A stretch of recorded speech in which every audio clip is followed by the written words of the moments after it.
La manzana es muy tarde.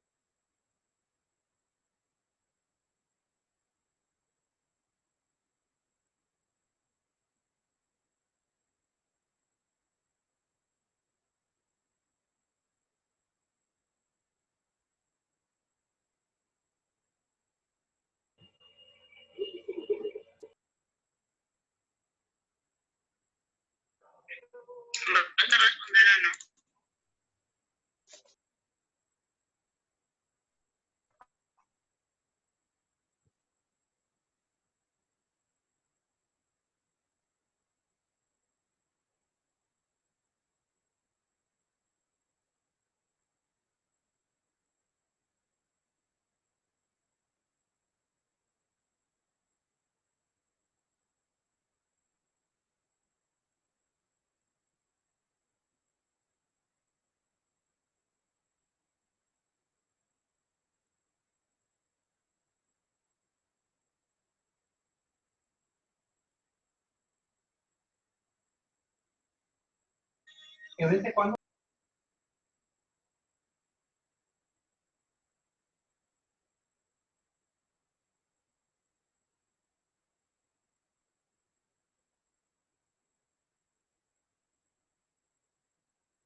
No, el 124.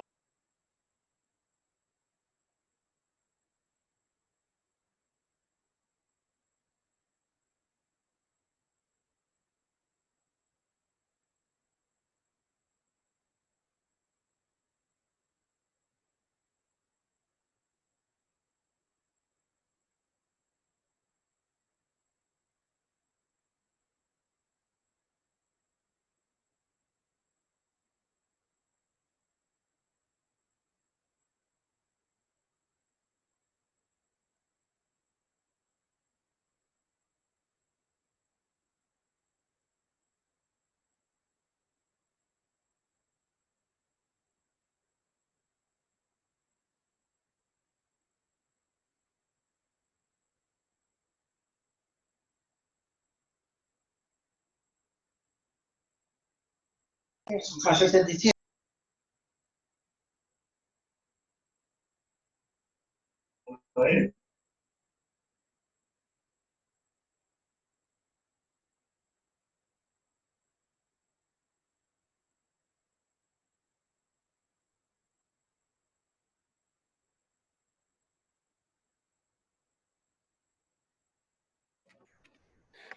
Bien, buenas noches. Vamos a empezar.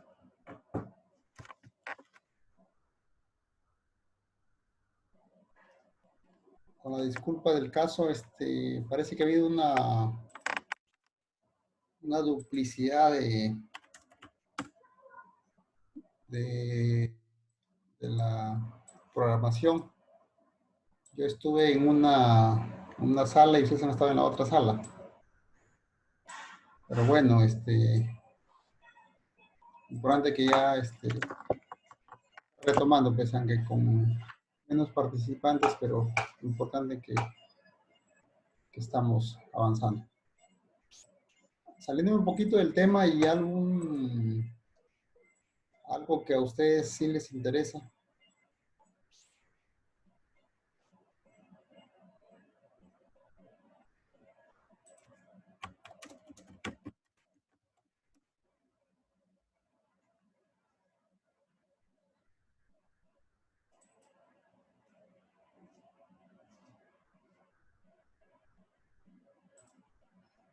Ya, correcto.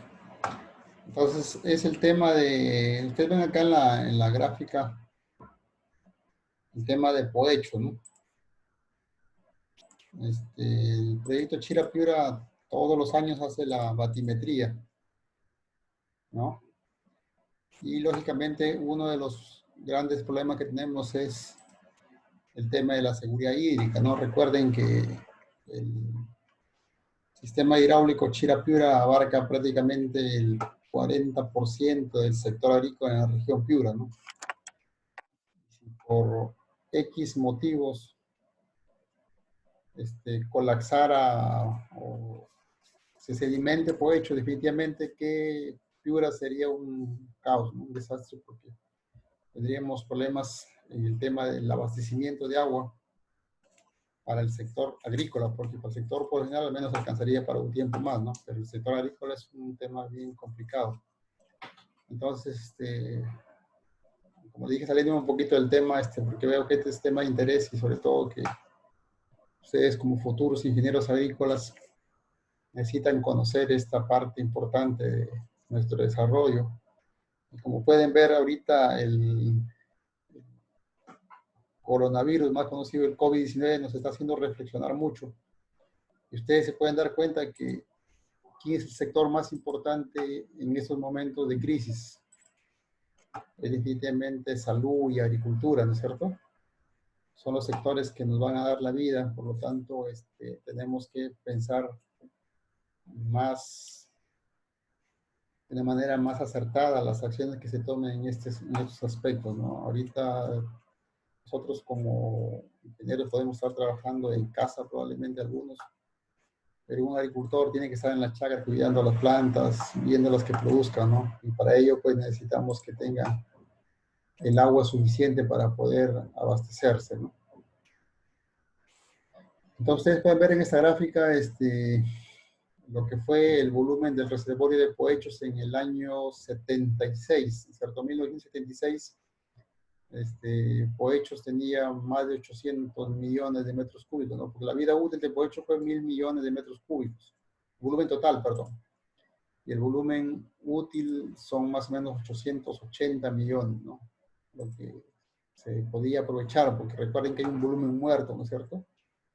Hay un volumen muerto de todos los 1.000 millones que se tenía en aquella época almacenado. Entonces, recuerden que el río Chira, o el reservorio Poecho está en el cauce del río Chira, por lo tanto, el río o la presa es prácticamente un desarenador del río Chira, ¿no? Y definitivamente, esto ha venido pues reduciéndose aceleradamente. Imagínense, desde el año 76, ustedes pueden ver la gráfica, ¿no es cierto?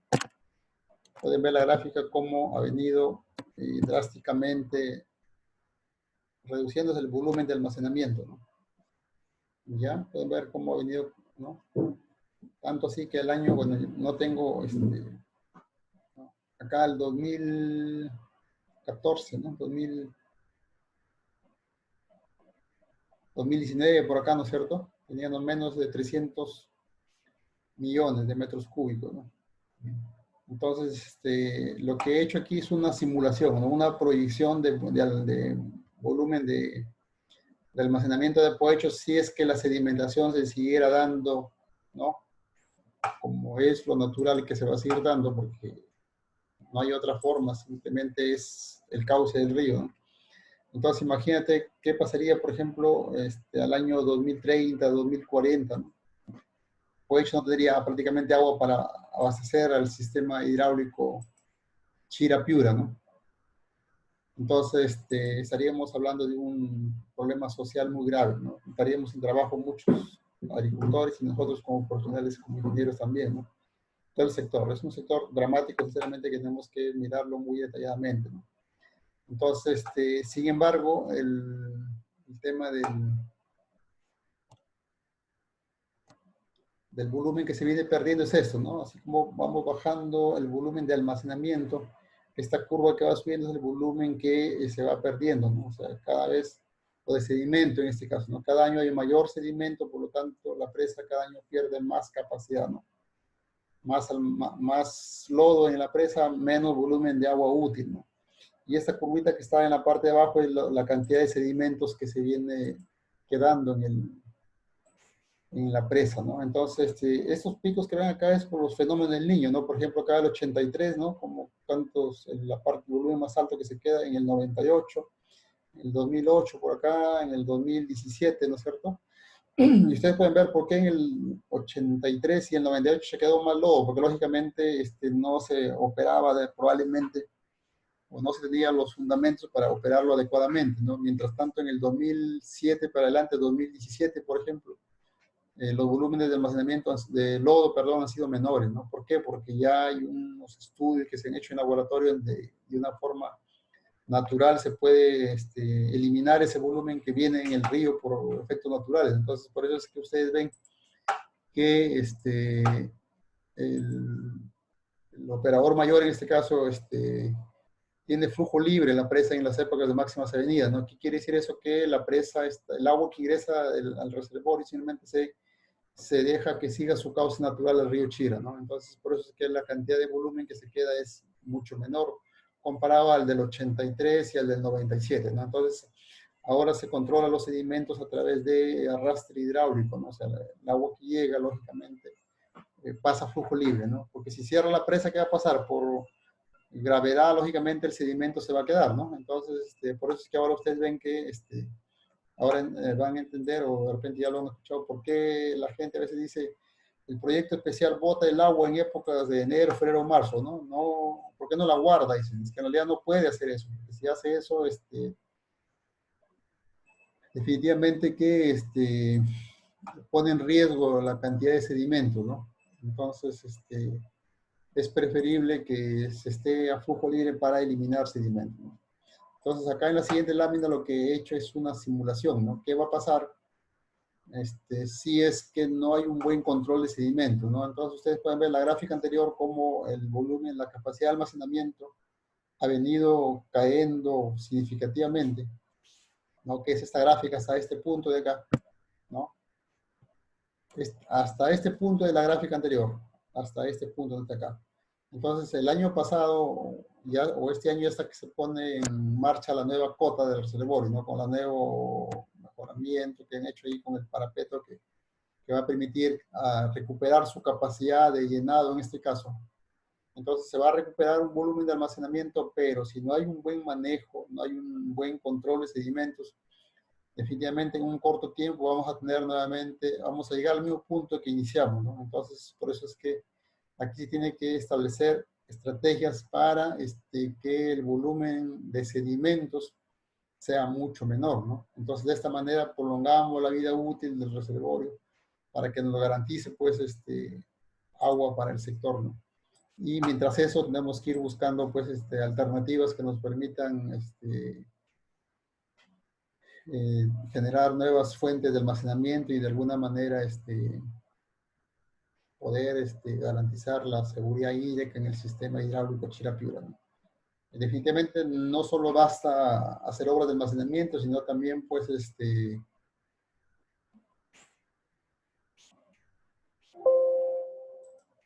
sino también, mejorar el manejo del agua de riego, ¿no? Mejorar el manejo de agua de riego que nos permita, pues, ahorrar agua en la aplicación, ¿no? Porque recuerden que el agua que se pierde es en conducción, distribución y aplicación, ¿no? Entonces, esa es como una pequeña introducción en cuanto al tema de los recursos hídricos.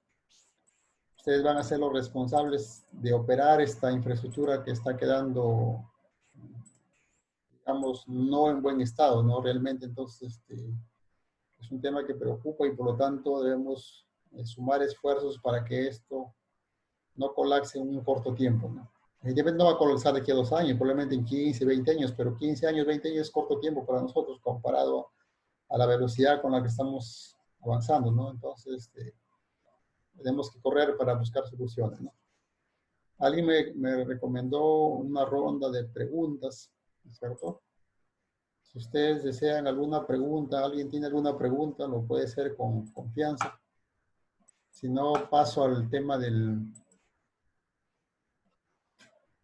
al tema de riego, ¿no? Que es lo que bien nos queda bien.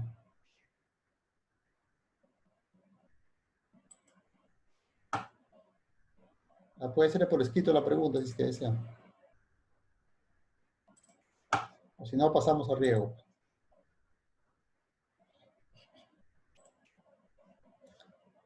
Bien, miren, nos habíamos quedado en el tema del diseño agronómico, ¿no es cierto? Nos habíamos dicho que nosotros para poder diseñar en riego necesitábamos pues definitivamente tener claro las necesidades de agua de la planta, ¿no es cierto? Seleccionar el emisor que tenía mucha relación entre la velocidad de infiltración, ¿no es cierto? La capacidad que el suelo tenía para absorber el agua, ¿no? Entonces se entendía que el emisor, cuando hablamos de emisor, hablamos de un aspersor, hablamos de un gotero, hablamos de un microaspersor, ¿ya? Entonces, por eso es que hablamos en términos generales de emisor. Ya, me dicen cómo elegir el tipo de gotero, ¿no es cierto? Voy a ver si por acá tengo algunos catálogos. Vamos a ver.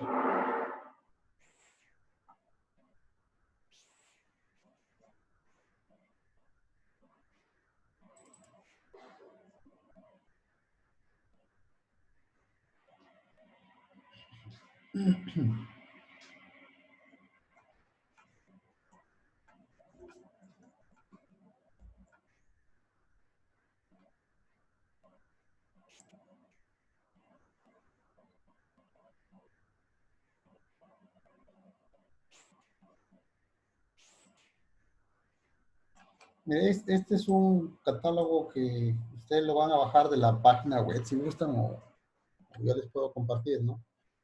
Los catálogos son de las empresas, ¿no? Reinfeldt, Nandan Yang, ¿no es cierto? Son las empresas que venden, entonces, cada emisor tiene sus propias características, ¿no? Hay goteros antidrenantes que son regulables, inclusive, que nos permite regular el caudal, ¿no es cierto? Quiero más caudal, menos caudal, entonces hay una gama de características, ¿no? Entonces, acá, por ejemplo, ustedes pueden ver datos técnicos de los goteros, ¿no? Tienes el caudal nominal, o sea, el caudal del goterito, ¿no es cierto? 0.6 litros por hora. Tienes acá un caudal de 1 litro por hora, por ejemplo, ¿no es cierto? Y acá está el rango de presión, dice. Por ejemplo, si yo quiero escoger un caudal, un gotero que tenga un caudal de 0.6, dice el rango de presión está entre 0.4 a 2.5 bar, ¿no es cierto? ¿Cuánto es un bar? 10.8 metros, ¿no es cierto? Entonces multiplica este 0.4 por 10, hablan de 4 metros como mínimo a 25 metros, ¿no es cierto? Entonces una presión alta. ¿Por qué? Porque son goteros autocompensados, me parece. Entonces, dimensionamiento de paso del agua, ¿no es cierto? Algunas características, ¿no? 0.52 por 0.6 por 2 milímetros. Son galerías, ¿no es cierto?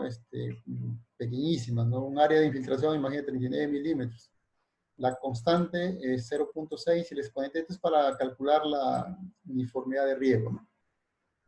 Entonces acá tiene los modelos, ¿no es cierto? El diámetro interior del gotero, 11 milímetros, ¿no es cierto? El espesor de la pared, el diámetro externo, 13 milímetros. O sea, tiene un diámetro interior de 11 y un exterior de 13. O sea, estamos hablando de que el espesor del goterito es la diferencia, ¿no es cierto? Presión máxima de trabajo, ¿no es cierto? De 2.5 a 3, ¿no?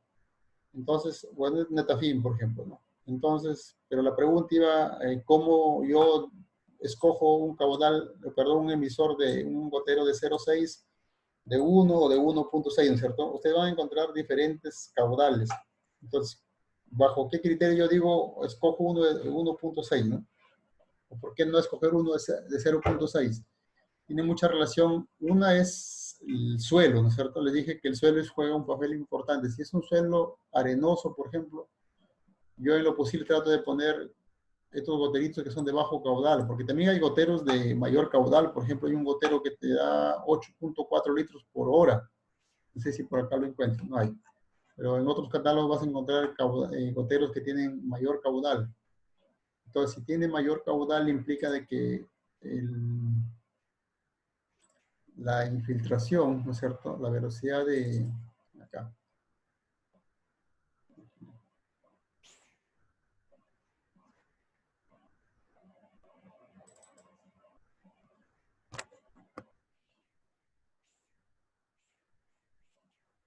Si escojo en un suelo arenoso, por ejemplo, un caudal de 8.4 litros por hora, por ejemplo, ¿qué va a pasar? El goterito, la infiltración va a ser muy acelerada, ¿no? Entonces, no recomendaría poner un gotero de mayor caudal. Entonces, ahí el criterio sería poner un gotero de menor caudal para que el chorro de agua sea más lento, ¿no es cierto?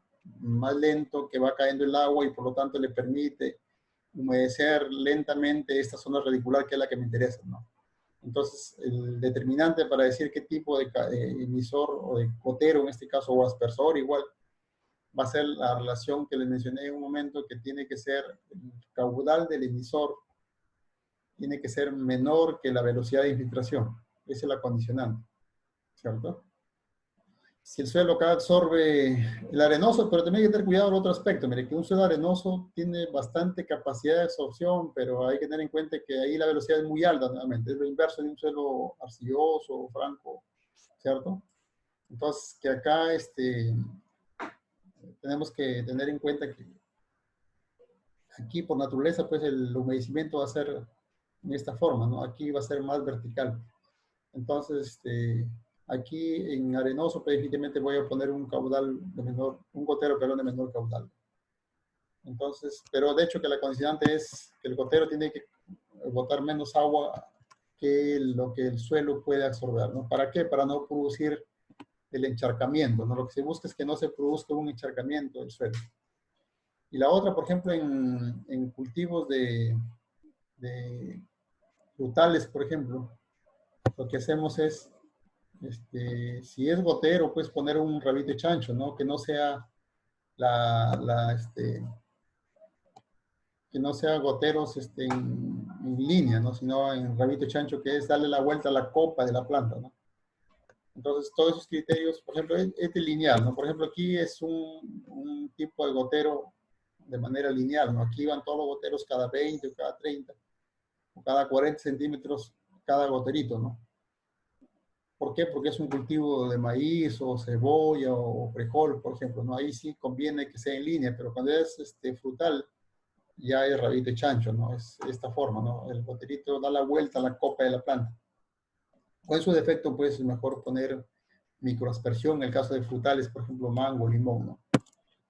¿Ya? Entonces, ese es uno de los fundamentos para poder seleccionar el emisor, ¿no?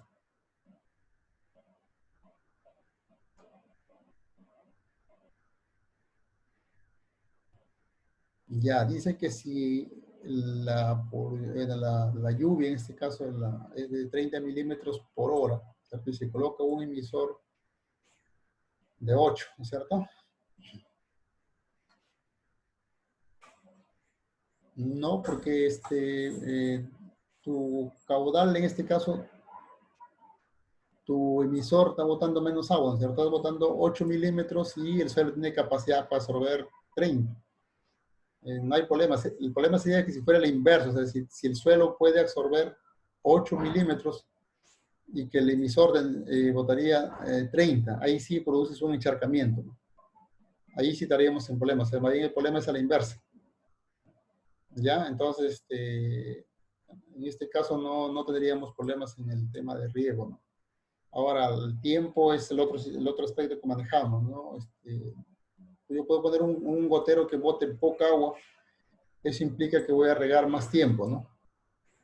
Pero a veces es necesario poner goteros de poco caudal porque definitivamente el suelo no puede absorber muy rápidamente, ¿no? O en los suelos que también absorben muy rápidamente, como el caso arenoso, ¿no es cierto? No es recomendable pues poner un gotero de mucho caudal, ¿no? Entonces, esos son los factores importantes, ¿no? En un caso que tuvimos, por ejemplo, en Chulucana, ¿no? En Guapalas, ahí se había inicialmente colocado un sistema de gotero por rabito de chancho, ¿no? Con un caudal de 1.5 litros por hora. Pero cuando se ejecutó la obra, el ejecutor planteó modificar a gotero lineal, ¿no? Puso doble hilera, ¿no? Entonces, aquí le puso una línea, acá le puso otra línea, ¿no? Si esto fuera, imagínense que esta es la planta de frutal, ¿no es cierto? Aquí hay una línea, acá hay otra línea. Entonces, habían puesto 4 goteros por planta, ¿no? De 8.4 litros. Cuando el agricultor comenzó a usar el sistema, definitivamente que parecía coladera, ¿no? Esta gota que caía inmediatamente se infiltraba, ¿no? Entonces, ¿por qué? Porque el suelo era arenoso, definitivamente la velocidad de infiltración era muy alta. Entonces, los agricultores se dieron cuenta pues, de que el sistema no era operable para las condiciones que ellos requerían, ¿no? Porque el agricultor lo que quiere es que se aproveche el agua al máximo, porque era agua de pozo sobre todo. Entonces, en pozo, el agua es mucho más cara, como ustedes saben, ¿no? Entonces, bombear una hora de riego en pozo es, pues, 20 soles más o menos vale la hora. Entonces, tienes que ser al máximo eficiente en la aplicación. Por eso es que muchos agricultores no confían en el riego tinificado porque lo ven como que no funciona. Pero no funciona a veces porque le damos mucho tiempo en riego o no hacemos una buena selección del emisor, ¿no? Entonces, esa es la realidad, ¿no? Miren, aquí les voy a poner un ejemplo en este aspecto. Vamos por acá. Mire, aquí es lo que hemos visto, todo lo que hemos visto en diseño agronómico se consolida en esta tablita. ¿Ya? Se entiende que hemos hecho un balance hídrico, ¿no es cierto? Bueno, no he detallado mucho de balance hídrico, pero sí les comenté la vez pasada que lo que me interesa es reponer la lámina de riego, ¿no es cierto? Lo que me interesa es reponer esta lámina de riego que está acá, ¿cierto? Entonces, lo que ustedes van a sacar de su balance, o sea, de cuando hacen el análisis de oferta-demanda, ¿no es cierto? Lo que sí les mencioné en la sesión anterior era de que se va a cortar, ¿ya? Podemos retomar de aquí en unos 10 minutos, si es que se corta, normal retomamos en 10 minutos, si es que están interesados, ¿ya? Porque yo sí, ahorita, para explicarles esta parte de del manejo agronómico. Entonces, a ver, dice, por ejemplo, si la producción... ¿Alguien pregunta? Correcto. Ya, entonces decíamos que hablábamos de que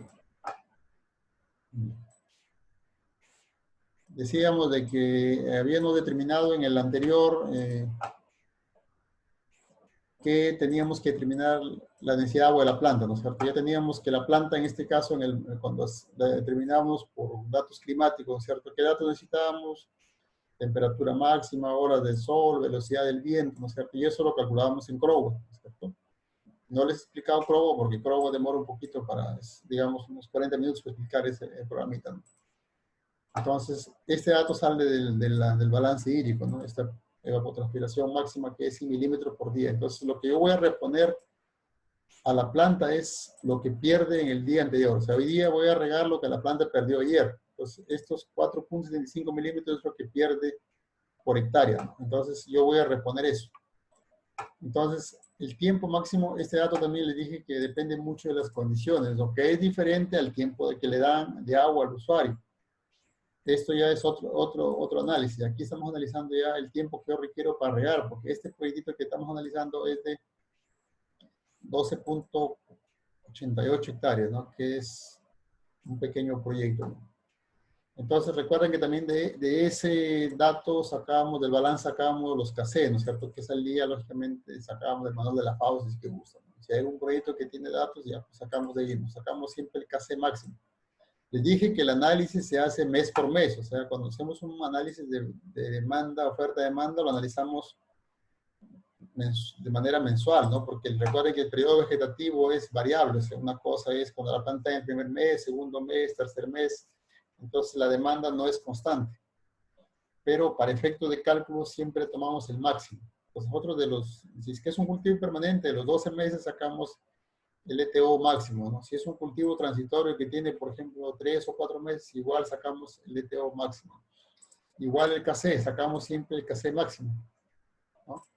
Y de ahí calculamos la evapotranspiración de cultivo, ¿no es cierto? Entonces, ¿cómo sale la evapotranspiración de cultivo? Sale de multiplicar el ETO, ¿no es cierto?, por el KC, o sea, la evapotranspiración máxima, ¿no es cierto?, por el KC máximo del cultivo, ¿no? Yo tengo una evapotranspiración de cultivo del día, ¿no es cierto?, en milímetros por día, eso es lo que voy realmente a reponer, ¿no?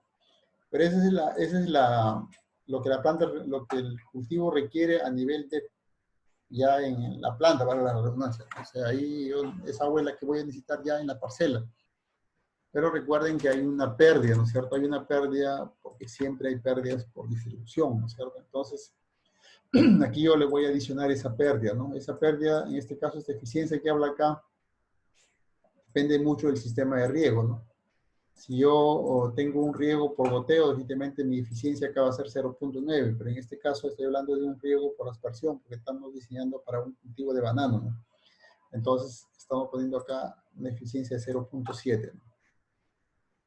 Entonces, eso va a ser lo que yo voy a adicionar a este 5.24, que es lo que yo requiero realmente para poder llevar los 5.24. Tengo que sumarle la pérdida, ¿no?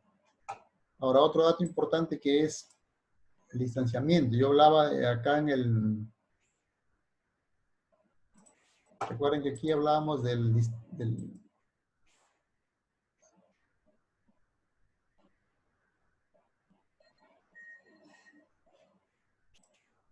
hablábamos del marco de plantación, ¿no es cierto? Hablábamos del cultivo, del marco de plantación, ¿no es cierto? Entonces, eso es lo que estamos viendo acá, ¿ve? Entonces aquí, por ejemplo, vemos que el cultivo está 3x3, ¿no es cierto? El cultivo está 3x3, pero estamos poniendo los laterales a 12 metros, distanciamiento entre laterales 12 metros y entre emisores también 12 metros, ¿no? ¿Y por qué eso? Es por esa razón, ¿no?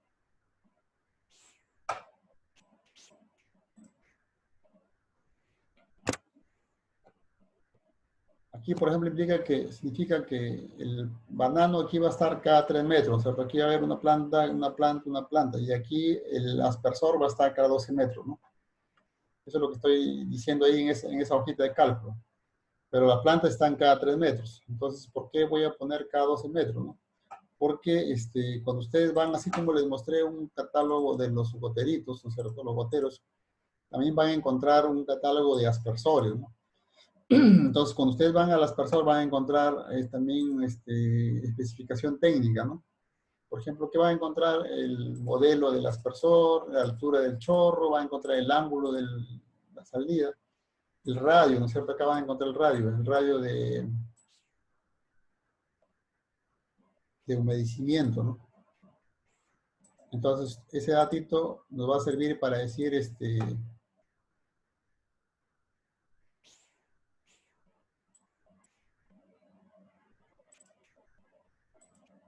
dato significa que si yo lo llevo a la gráfica, ¿no es cierto? Indica que este aspersor, ¿no es cierto? Va a botar a 9.3 metros. A 9.3 metros acá chorro de agua, ¿no es cierto? Significa que este aspersor bota a 9.3 metros, el de acá va a botar a 9.3, ¿no es cierto? ¿No? Pues si nosotros lo llevamos a gráfica, significa que de aquí a acá hay 12 metros, ¿no es cierto? De este aspersor a este aspersor hay 12 metros, ¿no? Pero el chorro de agua va a estar a 9.3 y acá va a estar a 9.3. Entonces ahí podemos ya sacar una primera estimación de cuánto está traslapando, ¿no? Podemos decir cuánto está traslapando, ¿no? Si yo divido el 9.3 entre 12, entonces estamos hablando de que hay un 75% de traslape de los aspersores, ¿no? Entonces, la teoría dice que se requiere como mínimo un 60%, ¿no? De que haya un traslape entre el aspersor y entre laterales, ¿no? Entonces, estamos cumpliendo la condición, sí lo estamos cumpliendo, ¿no? Porque en todo caso, si es que no fuera así, lo pondría pues cada 10 metros o cada 11 metros, ¿no? ¿Ya? ¿Hasta ahí está claro? ¿Alguna pregunta?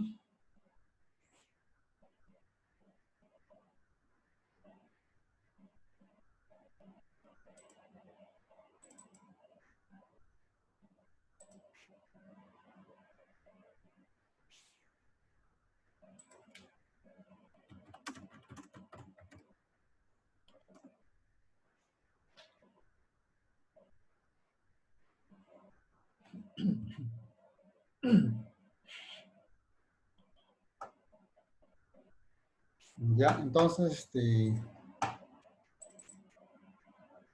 ahora, aquí ya calculo la demanda bruta, ¿no?